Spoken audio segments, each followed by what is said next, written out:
Hey, thanks for going another mile with me, Joel Heitkamp, host of News and Views here on the Mighty 790 KFGO. I have to tell you, it's a big week in the North Dakota legislature in terms of permanent flood protection for the Fargo-Moorhead area.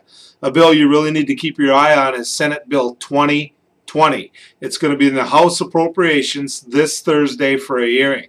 Apparently, there's a lot of ideas on what should happen with this bill. We're going to be all over it. We're going to cover it from top to bottom here on the Mighty 790 KFGO. There's a couple of things to keep in mind.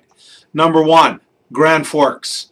Did Grand Forks get permanent flood protection from the state of North Dakota? The answer is pretty simple. Yes, it did. Did Wahpeton get permanent flood protection from the state of North Dakota, and did they play a role in making sure that Wahpeton got their flood protection? Yes, they did.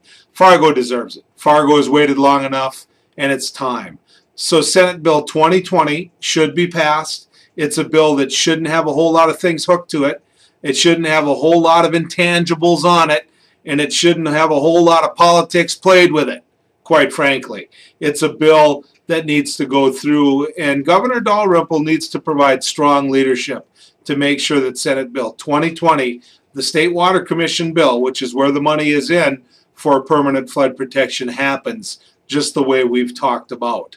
So we'll keep an eye on it. We'll make sure you're informed about it between all of our shows on the Mighty 790. We'll make sure that you know.